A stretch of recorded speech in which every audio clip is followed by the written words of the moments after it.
Nigel Payne, he has been around, it seems like, a long time here in South Africa in our corporate governance area. We are good at certain things. We have pockets of excellence in South Africa. Corporate governance seems to be one of them. Where did the journey begin? Look, it's interesting. South Africa's capital markets have been top-notch, actually forever. Maybe all the way back to funding the early gold mining and diamond mining boom, and as a small country needing a global reputation that attracts capital, and it's just stuck. The JSE, Straight, our oversight authorities, the various FSB, National Treasury, fantastic reputation, the big banks, our audit firms, we're right up there with the best in the world. We have these ratings. We heard a little earlier from Mitesh about the World Economic Forum putting the JSE down from number. I think they were number 1 for 5 years. Number 1 for 5 or 6 years, and now number 2 out of about 200 and something, which is still good enough. So the Finns have beaten us there. But on audit standards, I think we're number 1. Audit standards, external audit, quality of the stock exchange, transparency, governance, those things matter. I'm just think of Volkswagen now. Germany, question mark. Not only question mark about VW, question mark about all other German companies for a period of time. It will go away. VWs may not. I've been wrong so far on when BP had their spill off Mexico, Texas. I said it's a cool company. Maybe it still does.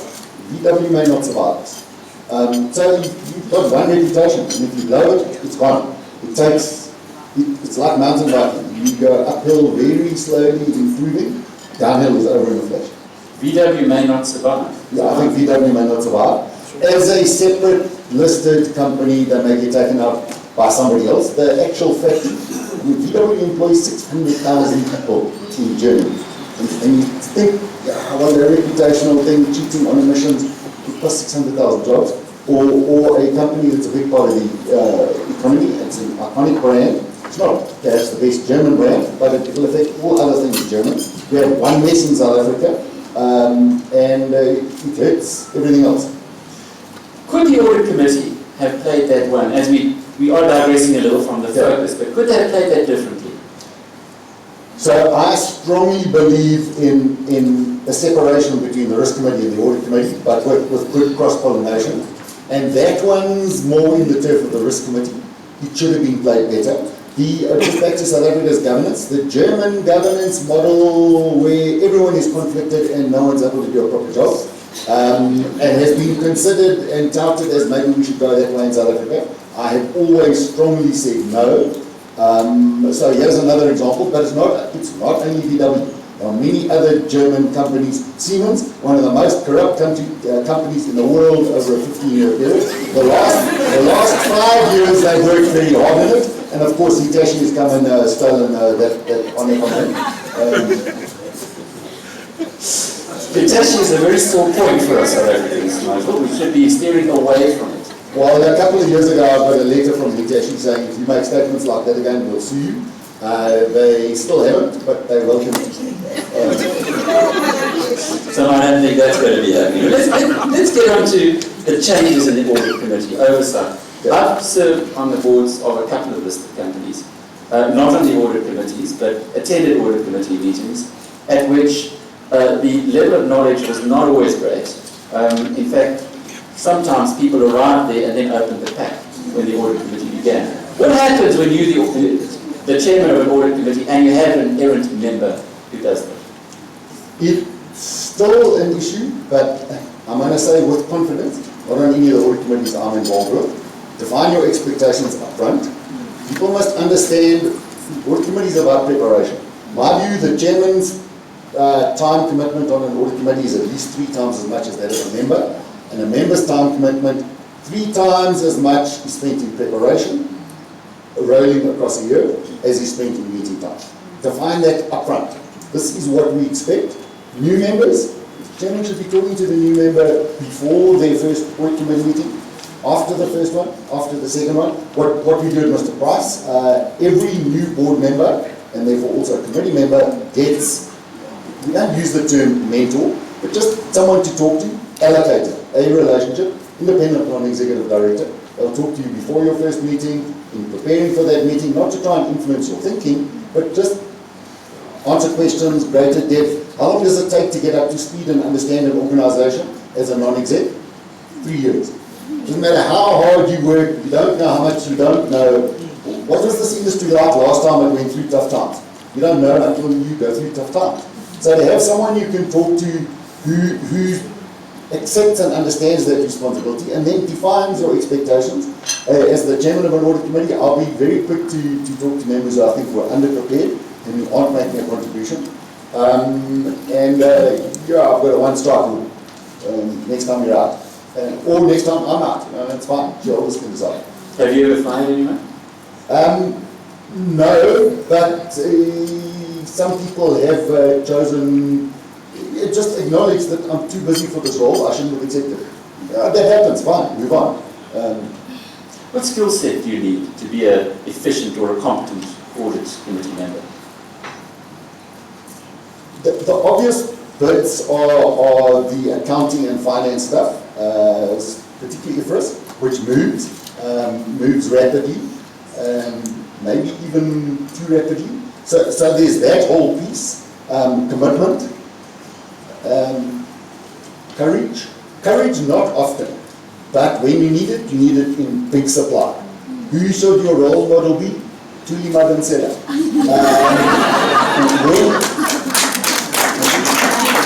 When you need, so by and large you're not going to have to draw a line in the sand because it doesn't happen.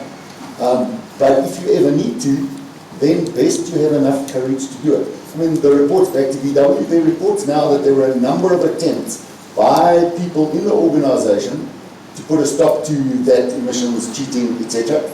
And their pleas fell on deaf ears, and who's the ultimate line in the sand in the company? Hopefully you don't have to use it, but it's the audit committee. What other skills do you need?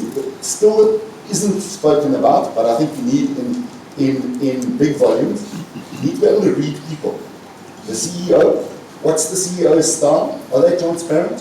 When it comes to a tough call, which way is it likely to go? The same applies to the CFO. Head of internal audit, are they in the Tuli Madansela mold? Will they give you a call? I don't like surprises, and I've got to say in 15 years of chairing boards and audit committees, I've been surprised once. I've only on one occasion had an auditor, it was an internal auditor, coming to me to tell me something that management hadn't already told. There was... Share it, it's a one-off. Well, there was a farewell party as well in that situation. There was a significant problem in IT that management didn't put their hands up and say we've got a huge problem. We've lost control of our revenue. Didn't tell the board, didn't tell the audit committee. Head of internal audit came and whispered in my ear, enabled me to ask some probing questions, and then to put something in place that did a follow-up review. I shared it with the chair of the board. The chair of the audit committee and the chair of the board should talk to each other a lot. CFO, CEO, chair of the audit committee should talk to each other often. You heard Artie John pass the DeVille questions to me earlier on. I'll just say in relation to Artie, and she was talking about your question, Alec, on the timing of financial results. Within 2 weeks of the JSE's financial year end, as chair of the audit committee, I already had my first meeting with Artie. The numbers, the draft financial statements, the draft SENS announcement, the draft slide presentations to the audit committee, to the board and to the analysts, all prepared within 2 weeks. And what changed? Very little. Issues of emphasis based on questions asked through the audit committee process and then the board process, brought about, I'll say, incremental improvement, but not much more than incremental improvement. So I want to go back a little bit to what Dan Montgomery was saying earlier on the new audit report, which looks like making annual reports a lot more interesting in future. Yeah, I think so. Is there a way that it would have changed your reporting on certain companies in the past? Well, I can really only talk for, I chair one listed company's board and 4 listed companies' audit committees. In all of those cases, we've already been through the process of what would our external audit report have looked like under the new reporting requirements. And then we've cross-pollinated or compared that against the director's report and the rest of the financial statements and integrated report. And I think it came through in what Dan was saying. There should be no surprises here. These are things that the board should be talking about, and make it easy for the auditors. Give them, as referred to in greater detail in note 17 in the financial statements, we had to consider the following thing, and these are the tests we did, and our conclusions are the same as the board's, or they're different to the board's. But it shouldn't be that the auditors are talking about something that you didn't know about. And it starts with the planning process. The risks identified in your combined assurance process, in your external audit plan, in your internal audit plan, in your audit committee conversations early in the year, those are the things you're going to be talking about at the audit committee report time. Many of the people here are on audit committees, on boards of public companies, and they're wanting to get some insights into perhaps doing their jobs a little bit better. Let's invert it first. How would you be a bad audit committee member? If you were to take the very worst person who you've ever seen on an audit committee, how did they operate? So my first comment is going to be, accept your appointments carefully. Do I have the skills to do it? For example, I have never served on an audit committee in the mining industry because I know nothing about mining. And if I don't... What do you mean know nothing? Just define that. I don't understand the revenue drivers, the key issues that result in uncertainty, in valuation. I don't know any of that stuff. So if I don't understand your industry, how can I be effective in your audit committee? Because audit committee is reporting results of stuff that has happened and the big drivers of uncertainty. Valuations of inventory, valuations of debtors, what drives your cash flow. Those are all industry issues. If you don't understand those, and some industries you can get up to speed faster than others. Maybe wholesale and retail you can get up to faster. Banking and financial services, best to know what's going on there before you accept an appointment. Mining, I don't know enough, so I've had a few approaches, but sorry guys, it's going to take you too long to teach me anything. Another point, I think it takes 3 years for a non-exec to get up to speed. I think the longer you stay as a non-exec, the more effective you become. This whole debate about independence versus, what is the opposite of independence? Not conflict, it's dependence. When I'm new, I'm dependent on someone else to put the right issues on the agenda and to determine that the information we provided with is appropriate, and I'll then prepare and digest that. But I don't know what I don't know for the first period of time. So I might even be dependent on management to help me identify the questions I should ask and then frame my own opinion. Over time, I'm able to form my own opinion. So I think you become more independent with the passage of time, provided you do your homework properly. So back to your actual question on an inappropriate audit committee member. Someone who's accepted a role that they just don't have the knowledge and skill set for, and then someone who doesn't prepare properly. But if the incentive is significant, i.e. a lot of money to serve in an audit committee, it might be more difficult. Who's got one of those? But if you just arrive there and open up your pack at the meeting, if any money is good. Until you get sued. So one of the things is not reported on my CV here, and whoever wrote that thing about me being a guru or whatever, thank you, but there are a lot of other people I look to as gurus and phone when I've got questions, and many of them in this room, so yeah, I appreciate the blurb, but I don't know if the hat fits appropriately. One of the things I have done over the years is serve as an expert witness in matters when directors are being sued. Pay attention. Members of the audit committee, you've got a statutory responsibility. You are more exposed than the board members who are not members of the audit committee. That's not yet being tested in our courts, but it will be. So look around at your fellow audit committee members. I am jointly and severally liable with these people. And how are we going to feel when we're cross-examined? Not your own testimony, but when you get these random, very insightful questions coming from 3 advocates on the other side about how well did you do your job. And on page 426 of the audit committee pack, there was this document. Look, we've got it, and we spent a few weeks trying to work out what it means. What did you think it meant? Do you have a problem? All right, a good audit committee member. So one other thing I must say, mix of skills. We don't want everybody to be the same. the people who I've looked to as being the very best audit committee members, but in part they're quite similar to me, and I'm trying to get to the level that they're at.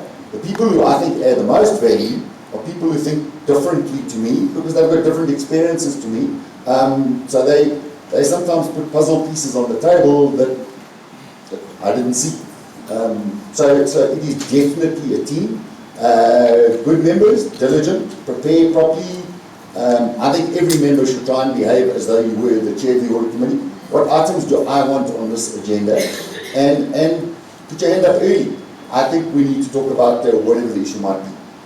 As an audit committee member, if you are not a member of the risk committee, ask for the risk committee's minutes and just, or the whole pack, ideally the whole pack. In fact, I believe every board member should get the pack of every board committee and read it and prepare as though you're a member of that committee. Otherwise, you've got such big gaps in your knowledge, how can you do your job properly? Same applies to audit committee members. What happened in the REMCO, what happened in the risk committee affects the audit committee. I remember reading that a new director on a public board should shut up for the first year. Do you agree with that? So that comment is attributed to the CEO of a company where I chair the audit committee, and I strongly disagreed and broke the rule in my first meeting. The wisdom of that comment is you don't know how much you don't know, but your ability to add value in your first year or two comes from the innocent, I don't understand this question, but there's scope to do a lot of that before the meeting happens, and a good way to do it. All on email, and we do far too much reply all, but I'm happy with a reply all from a new board member or a new committee member who says, I read the pack and I really don't understand this item under the volatility of the revenue in our budget or rolling forecast. I'm also in the space, as Artie said, I think budget discipline is good, particularly the uncertainties around revenue, but I like rolling forecast because your budget's probably no longer a helpful guide after about 3 months. So I'm back to, speak up. I'm also back to any meeting I chair. If you're in the meeting, you participate as though you remember. If you've got a view, you've got a question, I want to hear it. If eventually I think your views and your questions aren't appropriate, you'll probably pick up from my facial expressions.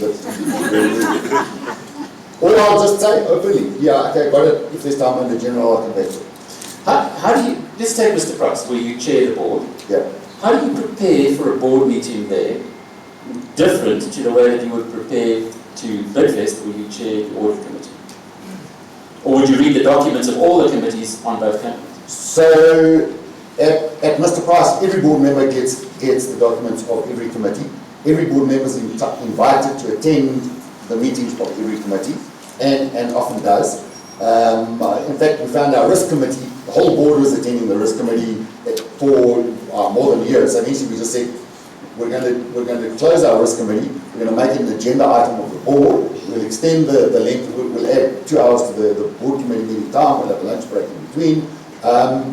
So the difference between the two, by the time I get to, when you chair the audit committee, by the time you get to the board meeting, you know an awful lot because you've been through the audit committee process. So you know the history, the numbers, etc. You still don't know the forward-looking stuff. The forward-looking stuff is next year and the year after and what's happening in the industry. That's more likely to come out in the board strategy session or in the risk committee. And the chief executive and perhaps the CFO, how often do you engage with them? So when I chair the board, at least once a week with the CEO, when I chair the audit committee, once or twice a month with the CFO, except when we're getting close to year-end time. Yeah, then it's every second day maybe. But yeah, I did say there's never been a surprise.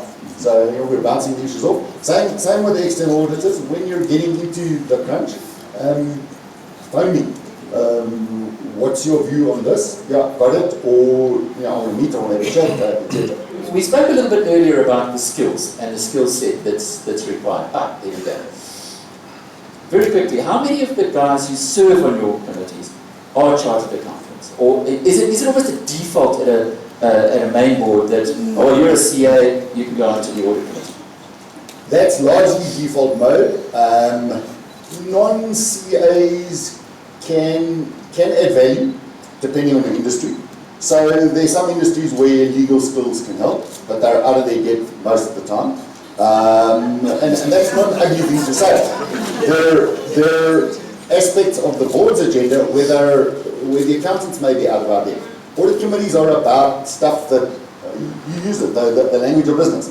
It's the language of accounting, but there are lots of CAs that are out of their depth too, because their knowledge is out of date, way out of date, and IFRS moves fast.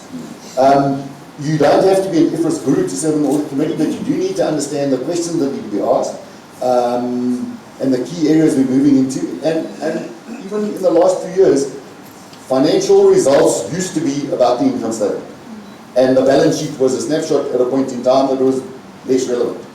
Financial statements are now about balance sheets. See how out of data, but balance sheet is the right word, and the other statement of stuff is wrong. But it's now about balance sheets, and it's about valuations, it's about impairments, very different to what it was 4 or 5 years ago. Hopefully the next iteration is the one that really matters. Cash flow counts. Income statement and balance sheet are helpful. Cash flow will determine if you survive. Can't the cash flow. Absolutely. Sometimes. If you don't understand the cash flow dynamics, you can't be an effective director or audit committee member. You said a few things about lawyers a bit earlier, and here's something that falls in. Surely reputation is the purview of management and not of the board or the subcommittees. No, reputation is the purview of the board. Company's got one reputation, we all own it. Just in terms of lawyers, and I don't want to knock lawyers, they're good lawyers. But about 98% of them give the rest a bad name. I'm going to ask you to show me one, or name one. And I guess not go there. So I firmly believe reputation is one of your key assets. Human capital, reputation and brand, they're mixed up together. How are you going to sell your product if your reputation gets blocked? That's the board's job. And that includes on things like not just reputation around your product, but what's your value system.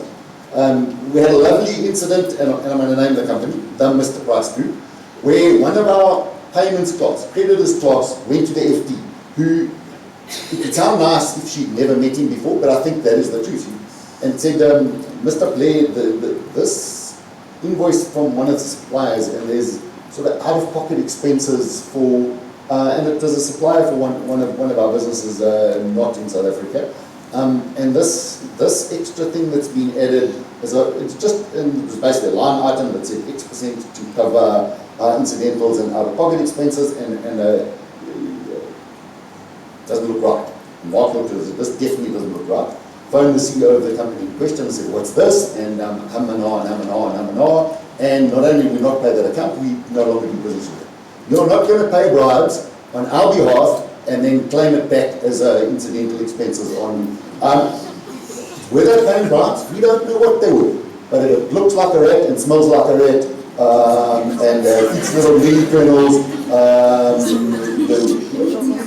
It's a rat. And the staff member in question got a bonus, got applauded, and we told everyone in the company, yes, this is what we want. And we went back and read our value system and said, yeah, no, that's it. That is what we want you to do. We are going to take an extra 5 minutes, but this is the last 5 minutes. I'm going to ask you some pretty quick questions, fairly quick answers, because we did start a little bit late, so we're allowed. Non-ethical behavior must be part of the risk profile of a company. The costs are usually enormous. Yes, 100%. Yeah, VW and many others, and the construction industry in South Africa, and I still hope there are going to be prosecutions. Can a non-finance person be on the audit committee? So we've sort of answered that, yeah, but it's tough. So legal skills, IT are helpful. Small boards, so some of the Altex companies, it's hard, but construct an audit committee. You might just have to have one extra director. Isn't it like opening a restaurant in France if you can't speak French? Why be on the audit committee if you don't understand accounting? Yeah. Should I have courage if I have ethics? I don't think you can have ethics in the absence of courage. Ethics is sometimes hard. It is. Sometimes the other people don't agree with you. Well, so be it. Sometimes they have different ethics. Go back to Tuli Madonsela. Okay, so we've got Tuli on the one hand of what to do, and VW on the other hand of what not to do. And many other examples. How did so many people in VW manage to turn a blind eye for so long? And what was their culture? No, So there is a skill for, I said, people skills for audit committee members. You need to understand how to read people, and accountants don't get taught that.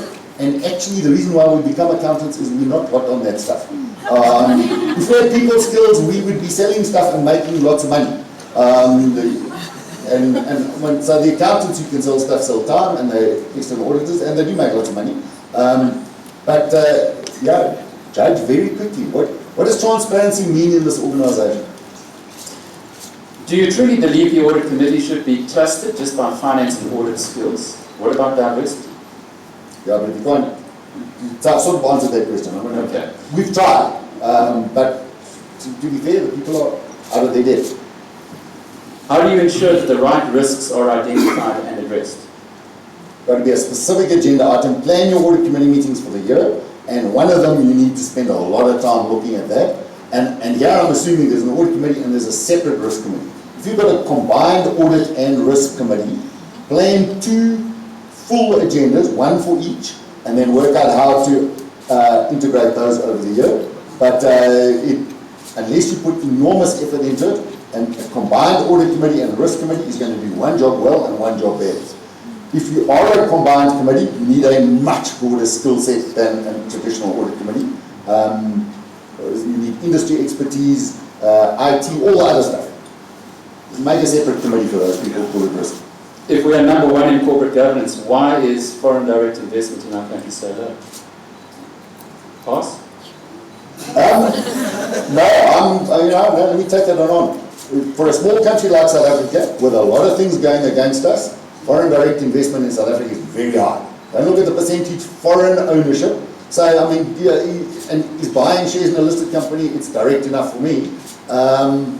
Our percentage of foreign shareholding, many of our big companies have 60% foreign shareholders, and they're still there. Don't look at Brazil, don't look at other countries we should be benchmarked against. For the size of our economy, our risk profile, we've got the foreign investment because of our corporate governance, our transparency, the strength of our institutions, the strength of the professions in this room, the effectiveness of our audit committees, the King Code, the IOD, all of those things add up. If we didn't have those, we'd be way worse off than right now. Nigel, the last question, and it's been going through, and there are many here that we could spend the next hour at least answering them, but there seems to be a concern at the kind of people that you believe should be on audit committees. Give us an understanding of the risk that you take on when you become an audit committee member, i.e., I know nothing about mining, I don't understand accounting, but I'm on the audit committee of a mining group. What is my risk? Well, look at the reports that the audit committee signs. The report in the fund, and I think it's great that there's a separate, take a listed company, that there's a separate report signed by the chair of the audit committee on behalf of the committee saying, these are the things we did during the year. And that says, we made sure we identified the risks, we made sure the focus was right, we made sure we got appropriate assurance on them, we made sure that our reporting and disclosures in those areas are appropriate. How can you do that stuff if you, and I'm signing off. One day the company goes insolvent and there's an inquiry and you sued in your personal capacity. You're jointly and severally liable, but that means you, the individual, are liable, and your directors and officers insurance policy is probably not big enough. So all of your assets are on the line, and your own personal reputation. Have I done the job properly? I don't want to take on a job if I can't do it properly. Is that serious though? Is it possible that your assets will be attached because you didn't pay attention in for sure. That's what the law says. That's what the law says, and if the company goes insolvent and you were reckless, as an audit committee member, independent, non-executive, I'll use your words, collecting the fees, but opening the pack in the meeting, you've got no defense. So rather go on to the HR committee. I'm not convinced. Not convinced. Shareholders are paying a lot of attention to HR. It's probably slightly safer. It's not a separate statutory committee. I'd rather go and do something else that you, if you can't do it properly and be passionate about it. I mentioned mountain biking in my main sports community. Don't get on the river. That river's dangerous. You can put your life jacket on, but if you don't know what you're doing, your life jacket's an afterthought and it's actually not going to help. Pick good ones, have role models that you can learn from. and be diligent. It's proper responsibilities. Nigel Payne. That's it.